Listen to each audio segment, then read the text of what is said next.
Na metade da década de 80, o meu pai comprou uma casa no município de Cotia, São Paulo.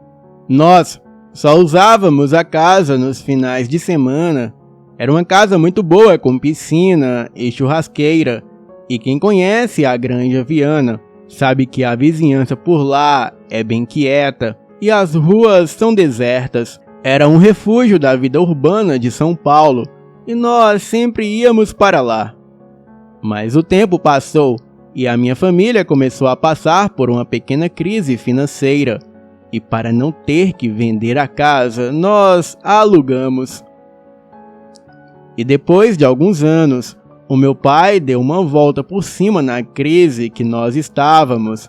E então, paramos de alugar a casa. Mas como fazia muito tempo que não íamos para lá, perdemos o costume e raramente íamos. E depois de algum tempo, simplesmente paramos de ir. A casa ficou quase que abandonada. E depois de quase 5 anos com a casa no esquecimento, recebemos uma ligação de um policial da região pedindo para o meu pai comparecer na delegacia local porque queriam falar com ele. O meu pai foi achando que ia ser alguma coisinha sobre a casa parecer abandonada ou coisa parecida. Mas quando ele voltou, estava branco feito a parede. Ele chegou na delegacia e mandaram ele falar com um cara que já foi despejando tudo nele.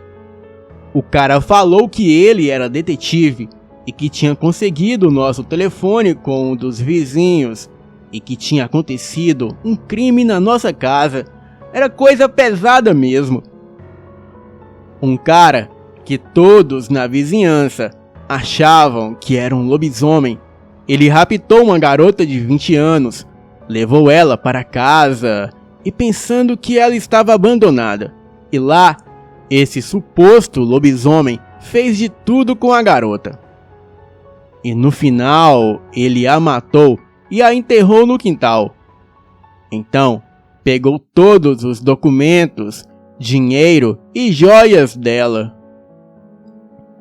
E o detetive falou que esse não era o primeiro crime que acontecia lá. Falou que esse suposto lobisomem, ele já tinha mantido 2 caras reféns de sequestro lá dentro e matado pelo menos mais 3 integrantes de uma alcateia rival de lobisomem e enterraram lá na casa. Eles procuraram e acharam ossada dos 3 caras no quintal da nossa casa. Falou que ele não precisava se preocupar, que tinha revirado o quintal todo e não tinha achado mais ninguém. E que o suposto lobisomem, que era conhecido na vizinhança como Toninho Lobo, ele já havia fugido para a mata em forma de cachorro e nunca mais tinha sido visto. O meu pai estava arrasado, pois tudo isso parecia muito surreal. Aquele lobisomem tinha invadido o nosso paraíso e transformado ele no inferno. Ele falou que o quintal da casa estava todo revirado, todo esburacado, e a piscina estava completamente imunda. Um dos quartos da casa estava completamente ensanguentado, e o sangue já estava todo seco. Falou também que a casa estava fedendo urina e cachorro molhado, estava toda pichada por dentro. Ele falou que a casa estava irreconhecível. A gente resolveu que ia reformar a casa e depois ia vendê-la. E depois de muita dor de cabeça e muito tempo, a casa ficou como antes. Um quintal bonito, toda arrumada e limpa por dentro, e a piscina estava em ordem de novo e tinha voltado a ser uma casa decente novamente. Aí bateu a pena e nós decidimos que não íamos mais vender a casa. Simplesmente iríamos esquecer o que tinha acontecido lá dentro no passado e transformar aquilo lá num lugar feliz de novo. Só que a nossa vida tinha mudado muito desde a época que sempre íamos para lá nos finais de semana. E realmente não dava para continuar indo ali todo final de semana. E como nós estávamos com medo que usassem a nossa querida casa para algum fim deturpado de novo, estávamos pensando em alugar a casa mais uma vez. Mas agora eu já estava mais velho e já tinha o meu carro e estava para sair de casa. E então começar a minha vida sozinho. Então eu tive a brilhante ideia de, em vez de alugarmos a casa, eu ir morar nela. Os outros poderiam ir lá sempre que quisessem e a casa não ficaria abandonada. Bem, no começo não foi fácil tentar convencer eles, pois a minha mãe estava muito apreensiva em me deixar morar lá sozinho, e foi depois de muita conversa e muita insistência que eles me deixaram morar lá. E lá fui eu, feliz da vida para a minha casa nova, morar sozinho e ser independente. Claro que eu pensava em levar o pessoal da faculdade para lá, fazer uma festa o tempo todo. Achei que ia ser a maior farra. Mas foi exatamente o contrário. Com o tempo, eu acabei acostumando com a viagem diária para a faculdade e de lá para casa. Mas nem todos os meus amigos estavam dispostos a irem até lá. A casa era bem grande, tinha 5 quartos, todos suítes, 3 salas, uma cozinha grande, área de serviço, e eu acabei me sentindo muito sozinho lá, naquele casarão enorme, e ficava deprimido constantemente. E depois de um tempo, assim que os meus pais deixaram eu chamar alguns amigos da faculdade para morar comigo. E a vida, depois disso, começou a virar uma festa lá dentro. A gente se dava bem, respeitávamos uns aos outros e tratávamos a garota que estava morando conosco feito a nossa irmã. E com o tempo vieram as festas, já que agora tinha carro suficiente para levar e trazer quem quisesse ir. E numa dessas festas, um pessoal se juntou na sala de TV e começaram a contar histórias de terror. Só que era uma história mais fraquinha que a outra e não estava assustando ninguém. Até que eu resolvi abrir a minha boca e eu contei a história do lobisomem que tinha pego a menina e depois de fazer ela passar pelo inferno, ele a matou em um dos quartos que ficava lá em cima. O pessoal ficou quieto, porque realmente era algo pesado e realista, diferente do que estavam contando.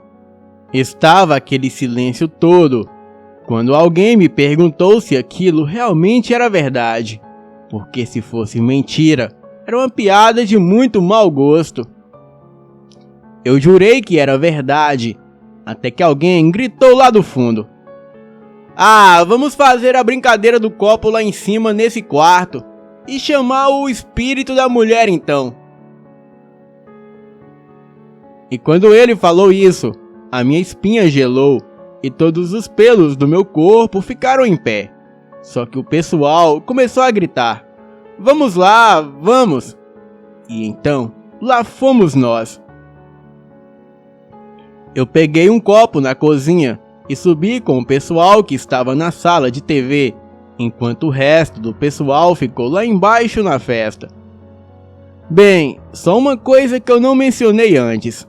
Este quarto ficava sempre vazio e só tinha uma cama, um criado mudo e uma poltrona lá dentro e nada mais. E no dia que os meus amigos vieram morar comigo, na hora de escolher os quartos, todos entraram nesse quarto, mas ninguém gostou dele. Eu também nunca gostei dele, mas eu sabia o porquê, e pelo menos eu achava que sabia que era porque a garota tinha sido morta. Só que eles não sabiam disso até aquela noite. e nenhum de nós 4 gostava de entrar lá dentro e nem de passar pela frente dele. E toda vez que fazíamos isso, dava uma angústia muito forte. E quando nós entramos no quarto, empurramos a cama para perto da parede e puxamos o criado mudo para o meio do quarto, colocamos o copo em cima dele e assim, colocando um monte de letras escritas em pedaços de papel em volta e 2 pedaços maiores escritos sim e não. Nós acendemos 4 velas e demos para 4 pessoas. Naquele dia, nós estávamos em 9. Seguramos as velas em volta da gente para podermos ver as letras e apagamos as luzes. E os caras que estavam comandando o show falou que era bom só 3 pessoas colocarem o dedo em cima do copo para não dar muita interferência. Bem, eu não entendi o que ele quis dizer, pois eu não brinco com isso. E então, eu, ele e uma garota colocamos o dedo em cima do copo e fechamos os nossos olhos. E os outros 2 que sobraram ficaram de ler o que o espírito respondia. Nós 3 fechamos os olhos e começamos a tentar nos comunicar com o espírito. E depois de alguns minutos com o copo parado, eu achei que não ia acontecer nada. Mas de repente o copo começou a se mexer. Primeiro foi só um pouquinho para o lado, e eu achei que tinha sido um dos outros 2 que estavam com o dedo no copo que tinham mexido ele. E então eu falei: "Quem mexeu o copo?" E quando o outro cara que estava com o dedo no copo, ele fez um shhh e ficou com a cara séria. E ele realmente estava levando aquilo a sério. Então eu fechei o olho de novo e o cara perguntou se tinha algum espírito presente. O copo se mexeu devagar e um dos 2 que estavam lendo o que o espírito dizia, ele logo falou: "Olha, gente, o copo foi pro sim." O cara que estava fazendo as perguntas perguntou qual era o nome do espírito. E depois de alguns segundos, o copo começou a se mexer e ia de um lado para o outro e para frente e para trás. E o cara que estava lendo o que estava sendo soletrado, ele falou Mariana. O nome do espírito é Mariana. Eu abri os olhos e vi que o pessoal estava com uma cara meio assustada.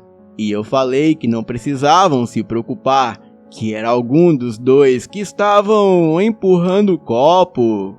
E quando um dos 2 que estavam segurando a vela, ele falou: "Cara, eu tô olhando pra vocês 3 o tempo todo e não vi ninguém de olho aberto. E como é que algum de vocês ia conseguir soletrar algo direto com o olho fechado?" O cara que estava fazendo as perguntas, ele fez um shh. E nós ficamos quietos. Eu fechei os olhos de novo. Então ele perguntou se ela era o espírito da mulher que tinha morrido lá. O copo ficou parado. Um tempo passou, quase 1 minuto. A gente estava para perguntar de novo, e foi quando o copo se movimentou violentamente para o lado e parou no sim. A garota que estava com o dedo no copo perguntou o que tinha acontecido lá, e imediatamente o copo começou a se mexer. O cara que estava lendo falou que não tinha ido para lugar nenhum e só estava fazendo um 8. O copo ficou fazendo um 8 por um bom tempo. E o cara que estava com o dedo no copo falou que a pergunta era muito complicada para responder. Então, o copo parou e ele perguntou quanto tempo ela estava lá. Os 2 que estavam vendo o que estava sendo escrito começaram a soletrar a palavra "vão embora". "Vão embora? Por quê?" o cara perguntou. e novamente o copo formou a palavra "vão embora". Acho melhor a gente parar com isso. Por quê? O cara perguntou de novo. O copo começou a se mexer muito rápido, fazendo o sinal do 8. Eu comecei a ficar assustado, porque era praticamente impossível algum de nós conseguir fazer o copo ir tão rápido como estava indo sem fazer ele virar. E de repente, uma brisa bateu no quarto, e mesmo as janelas estando fechadas, ficou frio lá dentro e as velas apagaram. O copo tinha parado de se mexer e eu tinha ouvido um estalo. Um dos que estavam segurando as velas pulou para o interruptor para acender a luz. E quando o quarto ficou claro, eu vi algo que me fez me arrepender muito de ter levado adiante aquilo tudo.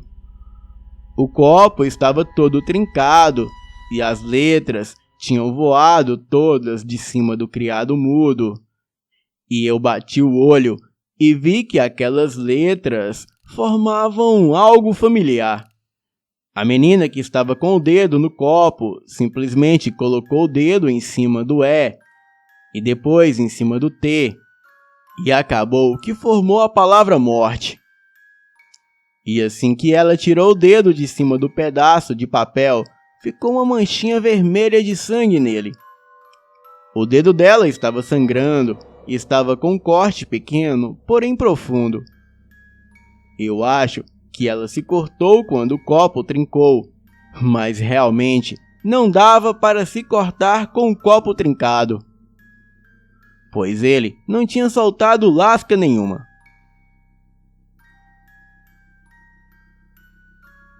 O cara que tinha acendido a luz, ele começou a falar que aquilo já era brincadeira de mau gosto, que já era desrespeitar a garota que tinha morrido lá. Só que aquilo realmente não era brincadeira nenhuma. E quando ele abriu a porta, irritado, para sair, tinha o resto do pessoal da festa que estava do lado de fora e todos com cara de assustados. Eles falaram que começaram a ouvir alguma garota a berrar histericamente. E também escutaram uivos em volta da casa e pisadas fortes. E foi aí que eles trancaram todas as portas e janelas. E eles estavam berrando muito, pedindo ajuda.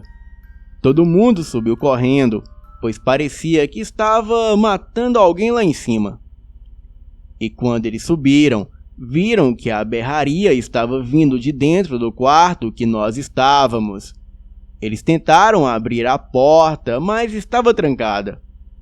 Porém, nós não tínhamos trancado a porta do quarto. Eles falaram que bateram na porta e até tentaram arrombar ela, mas a porta não cedeu nem um pouco. E a cada segundo que passava, a gritaria lá dentro ficava mais desesperada e histérica, só que a gente não ouviu grito nenhum lá dentro. Mas de repente, tudo parou e a porta abriu. A gente jurou que a porta estava aberta, mas ninguém acreditou. Eles acharam que era alguma brincadeira de mau gosto e desceram furiosos, pois aquilo não era brincadeira que se fazia. E depois de um tempo, todo mundo foi embora e nós tivemos que levar a maioria para casa. E quando voltamos, a menina e o outro cara que moravam comigo perguntou o que tinha acontecido. Eu e o outro cara contamos a história, mas eles não acreditaram muito. E quando a gente perguntou o que eles tinham ouvido, eles falaram que só ouviram gritos de uma mulher falando pelo amor de Deus, e pedindo para que alguém a ajudasse. Também escutaram uivos e urros e coisas assim. Eu contei a história da garota que tinha sido morta lá dentro da casa e eles ficaram bravos por eu não ter contado a história antes. Mas deixamos tudo de lado e fomos dormir. No dia seguinte, levantamos para arrumar a casa, que estava uma bagunça, e quando tínhamos arrumado quase tudo, eu falei que ainda faltava o quarto do meio lá em cima, porém, eu não iria lá sozinho. O cara que estava lá comigo na noite anterior foi junto, e lá estava o quarto como nós o tínhamos deixado, com 5 pedaços de papel em cima do criado mudo, o copo trincado no meio dele, as velas do lado do copo e o resto dos papéis espalhados pelo quarto.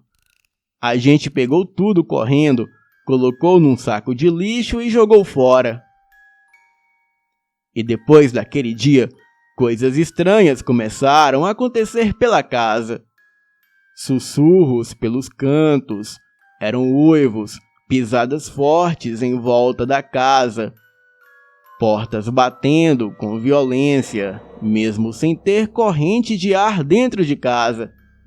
Eram luzes que acendiam e apagavam, e às vezes um grito que vinha do andar de cima que rasgava a alma. Também escutávamos uma criatura muito grande e peluda que fungava por debaixo da porta.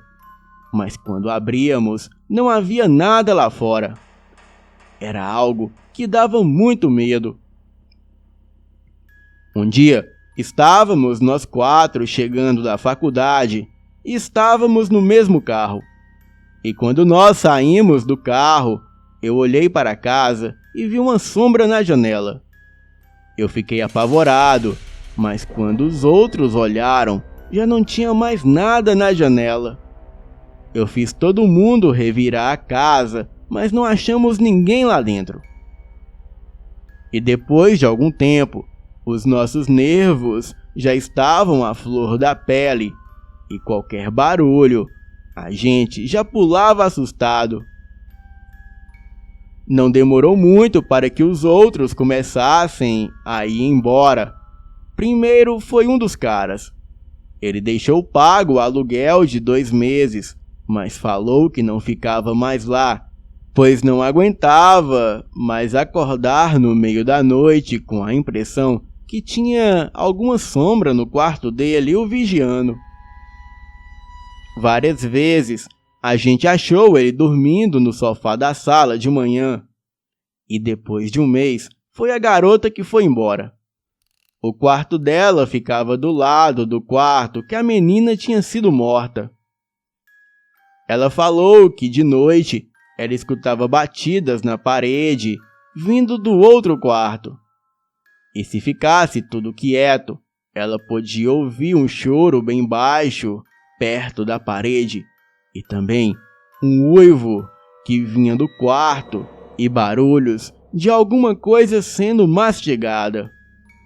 E dias antes dela ir embora, ela já não dormia direito, estava com umas olheiras grandes e andava muito de mau humor. E na noite que ela foi embora, aconteceu o seguinte. Ela falou que estava finalmente quase dormindo, e o que estava sendo muito difícil para ela nos últimos dias é que quando ela estava para pegar no sono, ela ouviu uma voz feminina berrando com toda a força no ouvido dela, e a voz dizia o seguinte: "Sai daqui! Vai embora! Me deixe em paz!" Ela levantou da cama com um pulo, acendeu a luz, mas não tinha mais ninguém no quarto dela. Era somente ela. Ela também conta que viu uma sombra negra de uma criatura que parecia um cachorro gigante passar pelo quarto. Porém, quando ela acendeu a luz, aquela sombra também sumiu. Ela saiu do quarto chorando, falando que não aguentava mais aquilo e que iria embora. A gente conseguiu acalmar ela, mas ela simplesmente catou algumas coisas dela, foi para o carro e se mandou dali. Ela voltou no final da semana para pegar o resto das coisas dela e nunca mais pisou naquela casa de novo. E depois de uma semana, foi o outro cara que foi embora. E até hoje, eu não sei o que aconteceu com ele direito. Ele sempre mencionava que o quarto dele costumava ficar frio de repente, assim do nada. Mas não o quarto todo, era só alguns lugares. O que me fez pensar que tinha alguma corrente de ar lá dentro. Mas um dia, ele estava tomando banho e depois de uns 5 minutos lá dentro, ele saiu berrando do banheiro, peladão mesmo. Eu fui ver o que era e ele falou que não era nada. Ele me fez ir até o banheiro com ele para desligar a água e depois ele botou uma roupa e estava falando para a gente ir embora da casa. Eu convenci ele a ficar mais um tempo para a gente resolver o que iria fazer, pois naquele dia já estava muito tarde. Ele falou que tudo bem, que ele iria ficar lá, porém, iria dormir no meu quarto comigo. Bem, eu deixei, pois não estava a fim de passar a noite sozinho também. Ele colocou o colchão dele do lado da minha cama e então nós fomos dormir. E quando eu acordei, o colchão dele estava todo rasgado e ele não estava lá. Eu fiquei preocupado e comecei a chamar por ele. Eu comecei a procurar ele pela casa e depois de um tempo, eu achei ele dormindo dentro do meu guarda-roupa com uma faca de cozinha na mão. Eu acordei ele e ele me falou que acordou com a faca na mão e que tinha alguém segurando a perna dele. Ele perguntou se era eu e então ele só ouviu um grito desumano e a mão na perna dele começou a apertar até machucar ele.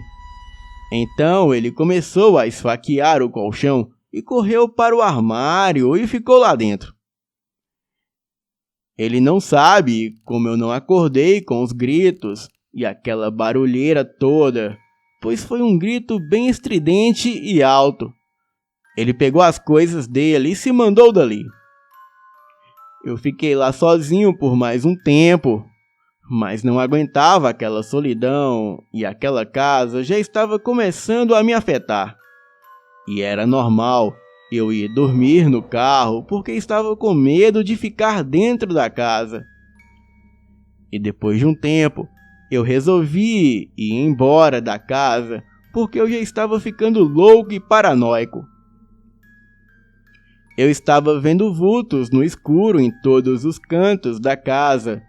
Ouvia sussurros de noite e no meu quarto, quando eu estava para dormir, eu ouvia os gritos e uivos vindo do quarto do meio lá de cima. A coisa estava de um jeito que se eu não saísse de lá, eu ia parar em um hospício. Eu acabei voltando a morar com os meus pais, falando que a casa era muito longe para ir e vir todo dia.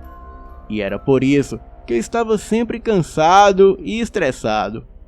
Meu pai tentou alugar a casa, mas não conseguia.